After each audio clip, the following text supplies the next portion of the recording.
Bismillahirrahmanirrahim. Assalamualaikum warahmatullahi wabarakatuh. Baik, anak-anak sekalian, kita masuk ke pertemuan kedua, masih di tema 1, subtema 1. Kita akan belajar IPA. Langsung saja ya. Nah, kalian perhatikan gambar pada video berikut. Ada gambar bunga. Ada yang tahu itu jenis bunga apa? Bisa kalian catat di kolom komentar yaitu jenis bunga apa. Baik, kita di sini nanti akan belajar tentang perkembangbiakan pada tumbuhan. Ya. Nah, pertama ada namanya perkembangbiakan generatif. Apa itu perkembangbiakan generatif? Yaitu perkembangbiakan yang terjadi melalui proses perkawinan.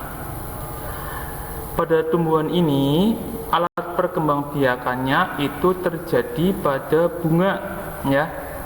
Perkembangan generatif terjadi pada bagian bunga. Di bunga ini memiliki benang sari sebagai alat kelamin jantan dan pudik sebagai alat kelamin betina. Kalian perhatikan di sini. Ini di sini ada benang sari yang kalian lihat di sini warnanya kuning, dan ada pudik ya yang di ujung ini yang warnanya merah. Nah, ini pudik. Nah, perhatikan bagian proses perkembangbiakan generatif ya. Di sini perkembangbiakan generatif dimulai dari proses penyerbukan yang terjadi di bunga. Tadi alat kelamin jantan ini dinamakan serbuk sari yang menyebarkan serbuk, dan betinanya dinamakan kepala pudik. Ini serbuk sari nempel di kepala pudik lalu berlanjut terjadi pembuahan menghasilkan zigot. Zigot pada tumbuhan ini biasanya dalam bentuk biji. Biji ini berada di dalam buah. Jika kalian makan buah, pasti biasanya ada biji. Nah, biji yang tadi tersebut ini nanti ketika jatuh ke tanah atau kalian tanam, nanti pada prosesnya akan menghasilkan tanaman baru. Tanaman baru ini nanti sama seperti pendahulunya ya, yang tadi bunga di proses generatif tadi penyerbukan akan tumbuh, berbunga, dan terjadi proses perkembangbiakan generatif lagi. Ini siklus dari perkembangbiakan generatif pada bunga. Nah, di buku kalian ini ada proses yang tertulis ya. Kalian bisa lihat gambarnya nanti juga. Di sini pertama ada perkembangbiakan generatif tadi secara kawin. Prosesnya melalui penyerbukan. Kalian bisa baca sendiri 1 sampai 8. Dari proses ini nanti di ke-8 ini akan menghasilkan buah ya. Jika tanaman padi akan menghasilkan buah padi, dan jika tanaman mangga akan menghasilkan buah mangga. Ini merupakan hasil dari proses perkembangbiakan generatif pada tumbuhan. Nah, di sini ada beberapa jenis macam-macam penyerbukan. Pertama, penyerbukan sendiri, yaitu serbuk sari jatuh ke kepala pudik pada bunga yang sama. Mungkin bisa melalui angin atau bisa melalui serangga, ya dibantu. 2, penyerbukan tetangga, yaitu serbuk sari jatuh di kepala pudik di bunga yang masih sama di dalam satu tumbuhan. Biasanya yang bunganya banyak seperti buah mangga, yaitu biasanya bunganya menggerombol. Ini bisa terjadi proses penyerbukan tetangga. Penyerbukan silang, serbuk sari jatuh di kepala putih pada bunga yang lain yang jenisnya sama tetapi berbeda tumbuhan. Misalkan kamu punya 2 tumbuhan sama-sama jenis, nah itu bisa terjadi proses penyerbukan silang. Yang terakhir ada penyerbukan bastar. Serbuk sari jatuh ke kepala putih pada bunga yang berasal dari tumbuhan yang berbeda varietas. Jadi contohnya ada 2 tanaman berbeda, bisa bunga, bisa tanaman buah. Itu saat bunganya mekar, penyerbukannya itu jatuh ke bunga yang lain atau jatuh ke tanaman yang lain yang berbeda jenis. Ini namanya penyerbukan bastar.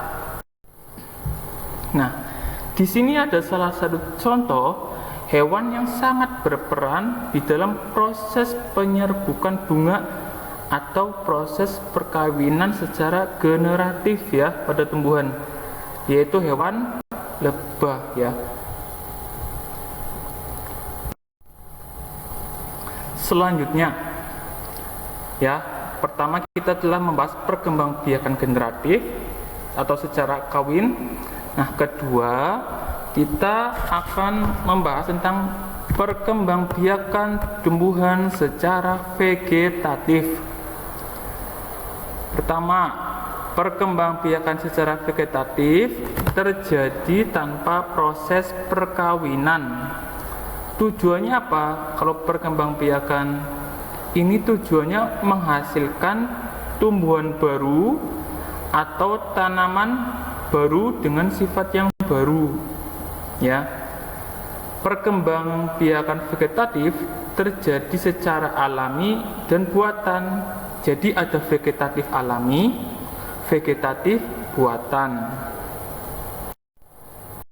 Nah, perkembangbiakan vegetatif alami ini dapat terjadi dengan ada 7 di sini ya.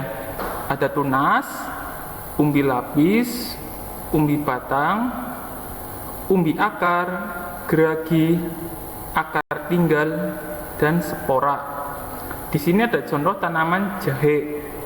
Tanaman jahe ini berkembang biak secara vegetatif dengan akar tinggal atau namanya rizom. Kalau yang di awal tadi pisang itu merupakan dengan tunas ya. Nah, yang kedua, perkembangbiakan vegetatif buatan. Nah, berarti di sini prosesnya tidak alami atau dengan bantuan. Pertama, ada cangkok, stek batang, stek daun, merunduk, tempel, dan menyambung. Hampir semua proses perkembangbiakan vegetatif buatan ini dilakukan dengan bantuan manusia. Sedangkan proses generatif ya, di awal tadi proses generatif itu biasanya dilakukan atau dibantu oleh alam, bisa dengan angin atau dengan hewan-hewan seperti lebah. Nah, di akhir kesimpulan ini ya, Ustadz akan menyimpulkan. Jadi proses perkembangbiakan pada tumbuhan itu ada 2. Pertama, proses generatif atau dengan cara perkawinan. Pada tumbuhan itu ada 2. Ada serbuk sari sebagai alat kelamin jantan dan benang putik sebagai alat kelamin betina. Yang kedua ada perkembangbiakan secara vegetatif, yang artinya tidak melalui proses perkawinan. Kalian paham ya? Semoga kalian paham. Catatlah informasi yang penting dari video ini. Kalian bisa menambahkan di buku yang sudah ada atau di Google. Silakan cari ilmu dimanapun berada. Nah, untuk soalnya, latihannya, sebutkan 3 perbedaan perkembangbiakan generatif dan vegetatif pada tumbuhan. Kerjakan di buku tugas. Untuk mencatat bisa kalian di buku catatan. Sekian, Ustadz akhiri. Wassalamualaikum warahmatullahi wabarakatuh.